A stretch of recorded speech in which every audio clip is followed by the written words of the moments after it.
जय हो संकटा मैया की। तो आज की वीडियो में हम संकटा माता की कथा लेकर आए हैं। अगर यह कथा आपको पसंद आए तो वीडियो को लाइक ज़रूर कीजिएगा और एक कमेंट करके बताइएगा कि आपको कथा कैसी लगी और कथा में कौन सा पार्ट आपको सबसे अच्छा लगा। तो चलिए देखिए, संकटा माता यानी कि सुहागिले जो हम खिलाते हैं, तो संकटा माता का व्रत करते हैं और सुहागिले कैसे खिलाते हैं, तो उसी के बारे में हम कथा लेकर आए हैं। संकटा माता की कथा संकटों को हरने वाली संकटा माता की कहानी है। संकटा माता की कथा कहने और संकटा माता का व्रत करने से घर में सुख समृद्धि आती है। जो लोग संकटा माता की कथा सुनते और पढ़ते हैं उनके घरों में कभी भी किसी चीज़ की भी कमी नहीं होती है। इसीलिए संकटा माता की कथा को पूरा पढ़ें। संकटा माता आपकी सारी मनोकामनाएं पूरी करें। बहुत समय पहले की बात है, एक गांव में एक बूढ़ी औरत रहा करती थी। उस बूढ़ी माँ का एक बेटा भी था जिसका नाम रामनाथ था। एक बार जब रामनाथ धन कमाने के लिए परदेश चला गया तो बुढ़िया बहुत दुखी हो गई। उसके दुखी होने का कारण यह था कि उसकी बहू उसे बहुत सताती थी। दिन रात बहू उसे खरी खोटी सुनाती और ताने मारती रहती थी। बहू के ताने मारने और खरी खोटी सुनाने की वजह से बुढ़िया उदास होकर घर से बाहर अपने कुएं पर जा बैठी और रोने लगी। बुढ़िया के रोने का यह सिलसिला रोज चलता रहा। एक दिन की बात है, जब वह बूढ़ी औरत रो रही थी, उस कुएं से दिए की माँ नाम की एक औरत निकली और उसने बुढ़िया से पूछा, हे बूढ़ी माँ, तुम रोजाना इस तरह कुएं पर बैठकर क्यों रोती हो? तुम्हें क्या कष्ट है? तुम मुझे अपने दुख का कारण बताओ। तुम्हें क्या कष्ट है? तुम मुझे अपने दुख का कारण बताओ। मैं अवश्य ही तुम्हारे दुख को दूर करने का प्रयत्न करूंगी। उस स्त्री का प्रश्न सुनकर बुढ़िया ने जब कोई जवाब नहीं दिया और वैसे ही रोती रही। दिए की माँ बार बार बुढ़िया से सवाल किए जा रही थी। उसके इस प्रकार बार बार पूछने से बुढ़िया झुंझला उठी और उस स्त्री से बोली कि तुम मुझसे ऐसा क्यों पूछ रही हो? तुम क्या सचमुच मेरा दुख जानकर उसे दूर कर दोगी? बुढ़िया की बात सुनकर दिए की माँ ने कहा, तुम मुझे अपना दुख निसंकोच बताओ, तब हो सकता है कि मैं तुम्हारी कोई सहायता कर पाऊँ। तब बुढ़िया ने दिए की माँ से कहा कि मेरा बेटा धन कमाने के लिए परदेश चला गया है और उसके जाने के बाद से मेरी बहू मुझे बहुत सताती है। हर वक्त मुझे बुरा भला कहती रहती है। बस यही मेरे दुख का कारण है। दिए की माँ ने बुढ़िया से कहा, यहाँ वन में संकटा माता रहती हैं, तुम उनके पास जाकर अपना दुख उन्हें सुनाकर उनसे प्रार्थना करो कि वह तुम्हारे कष्ट को दूर कर दें। संकटा माता बहुत दयालु हैं, दुखियों के दुख दूर करती हैं और निसंतानों को संतान देती हैं, निर्बल को बलवान बनाती हैं और अभागों को भाग्यवान बनाती हैं। उनकी कृपा से सौभाग्यवती स्त्रियों का सौभाग्य अचल हो जाता है और कुंवारी कन्याओं को अपनी इच्छा अनुसार वर की प्राप्ति होती है। रोगी व्यक्ति अपने रोग से मुक्त हो जाता है। इसके अलावा जो कोई भी मनोकामना हो, संकटा माता सभी को पूरा करती हैं, इसमें कोई भी संदेह नहीं है।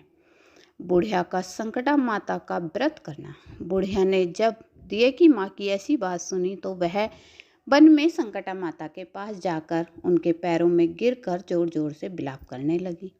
संकटा माता ने बड़े ही प्यार से बुढ़िया से पूछा कि बुढ़िया, तुम किस कारण इतना दुखी हो और रोती क्यों रहती हो? बुढ़िया ने कहा, हे माता, आपसे तो मैं कुछ भी नहीं छिपा हुआ है, ना ही आप तो सब कुछ जानती हैं। अतः अगर आप मेरे दुख को दूर करने का आश्वासन दें तो मैं आपको अपना दुख बताऊं। तब संकटा माता ने कहा, हे बुढ़िया, तुम मुझे अपना दुख अवश्य बताओ, क्योंकि दुखियों का दुख दूर करना ही मेरा काम है। मैं निश्चय ही तुम्हारे कष्टों को दूर करने का प्रयत्न करूंगी। संकटा माता का ऐसा कहने पर बुढ़िया ने कहा, हे माता, मेरा बेटा धन कमाने के लिए परदेश चला गया है। उसके जाने के बाद से ही मेरी बहू बहुत जली कटी बातें सुनाती है। उसकी बातें मुझसे सहन नहीं होती हैं। बस इसी कारण परेशान होकर मैं बार बार रोया करती हूँ। बुढ़िया के दुख को जानकर संकटा माता ने उससे कहा कि हे बुढ़िया, तुम अब घर जाओ और जाकर मेरे लिए मनौती मांग कर मेरी पूजा करो।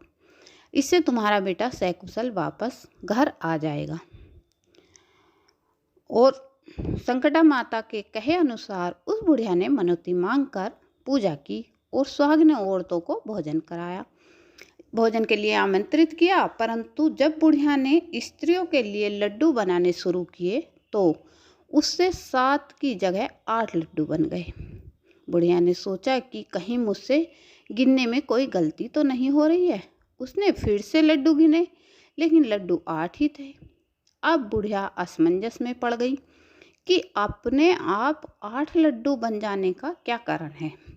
उसी समय संकटा माता एक बूढ़ी औरत का वेश धारण कर बुढ़िया के सामने प्रकट हुई और बुढ़िया से पूछा, क्यों बुढ़िया, आज तुम्हारे घर में कोई उत्सव है क्या?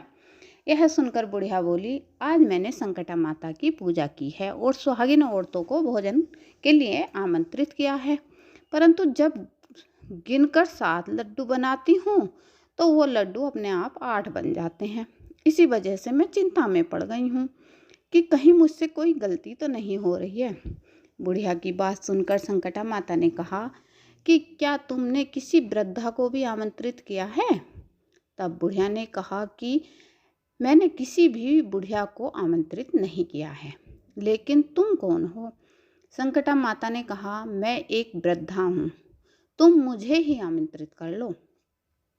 ऐसा सुनकर उस बुढ़िया ने वृद्धा का रूप धारण किए हुए संकटा माता को भोजन के लिए आमंत्रित कर लिया। उसके बाद बुढ़िया के घर सभी आमंत्रित सुहागनें आ पहुंची। बुढ़िया ने भी सभी को आदर से बुलाकर संकटा माता की पूजा करने के बाद लड्डू तथा अन्य मिठाई का भोजन कराया।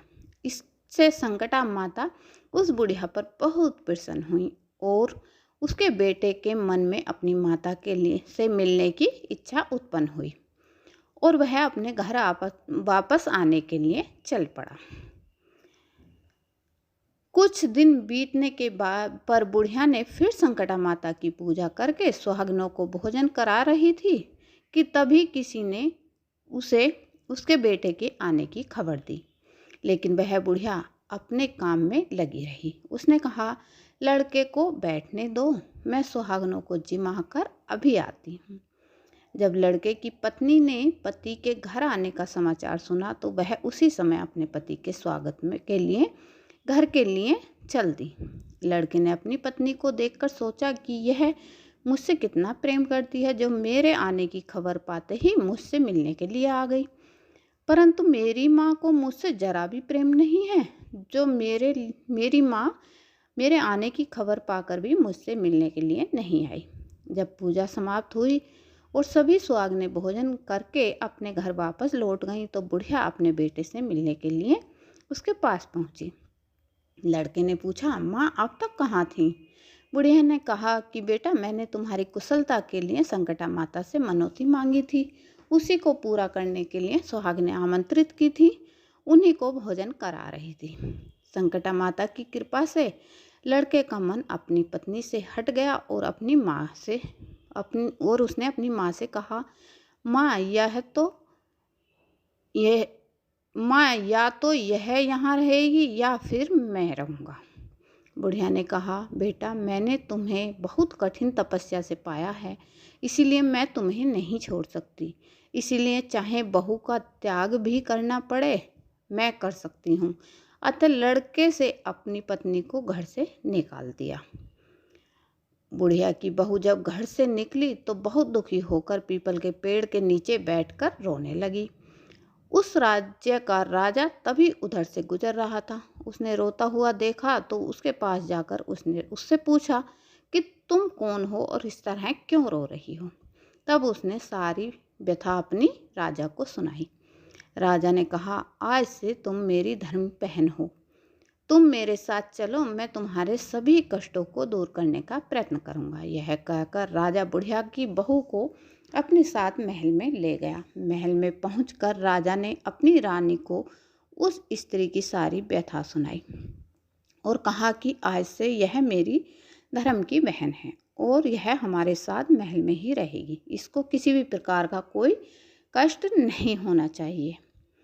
राजा के यहाँ रहते हुए कुछ दिन बीतने के बाद बुढ़िया की बहू ने भी धर्म से प्रेरित होकर संकटा माता का व्रत करना शुरू कर दिया और फिर एक दिन सुहागिनें खिलाने के लिए आमंत्रित की तो उसने रानी को भी आमंत्रित किया।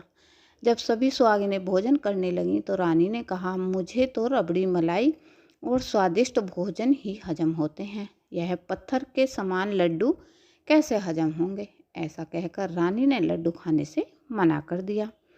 संकटा माता की कृपा से कुछ समय बाद रामनाथ अपनी पत्नी को ढूंढता हुआ महल में पहुंचा। वहां पहुंचकर उसने अपनी पत्नी को संकटा माता की पूजा करते देखा तो उसने संकटा माता को हाथ जोड़कर प्रणाम किया और अपनी पत्नी से बोला कि हे प्रिय, मेरे अपराध को क्षमा करो। पत्नी ने कहा कि स्वामी, इसमें आपका कोई दोष नहीं है, यह सब मेरी गलती की वजह से ही हुआ है। आप मेरे ईश्वर हैं, आप ही मुझे क्षमा करें। यह कहकर दोनों ने विधिवत संकटा माता की पूजा की और उसके बाद सुहागिनों को जिमाकर दोनों राजा से आज्ञा लेकर अपने घर की ओर प्रस्थान करने लगे। जाते समय रामनाथ की पत्नी ने राजा रानी से कहा कि जब मुझ पर दुख पड़ा था तो धर्म का भाई बनकर मुझे आश्रय दिया था। मैं आपका एहसान को हमेशा याद रखूंगी। यदि आपको कभी भी किसी प्रकार की सहायता की आवश्यकता हो तो मेरी कुटिया में निसंकोच चले आना। ऐसा कहकर वह दोनों अपने घर की ओर प्रस्थान कर गए। राजा का राजपाट सब नष्ट हो गया। संकटा माता के अनादर के कारण रानी पर भारी संकट आन पड़ा। रामनाथ की पत्नी के जाते ही राजा का सारा राजपाट नष्ट हो गया। ऐसी विपत्ति में पड़ी रानी ने राजा से कहा, तुम्हारी धर्म की बहन न जाने कैसी थी, उसके यहाँ से जाते ही सब कुछ नष्ट हो गया। रानी ने कहा कि तुम्हारी धर्म बहन जाते ही समय कह गई थी कि जब मेरे ऊपर कष्ट पड़ा था तो तुम मेरे यहाँ आई थी और अगर कभी तुम्हारे ऊपर कष्ट पड़े या मेरी ज़रूरत पड़े तो तुम मेरे घर चले आना। रानी बोली कि हमें उसके घर चलना चाहिए। ऐसा सोचकर राजा और रानी दोनों अपनी धर्म की बहन के घर पहुंच गए। वहां जाकर रानी ने बुढ़िया को बहू से कहा, हे बहन, पता नहीं क्यों तुम्हारे मेरे घर से आते ही हमारी सारी संपत्ति नष्ट हो गई और हम इस हालात से गुजर रहे हैं कि तुम्हारा घर हमें आना पड़ा। रानी की बात सुनकर उस स्त्री ने कहा, बहन, मैं तो कुछ नहीं जानती, मेरी तो सब करता धरता संकटा माता है, इनके अलावा कोई दूसरा नहीं है। इसीलिए तुम मेरी बात मानो और अपनी भूल के लिए संकटा माता से क्षमा याचना करो।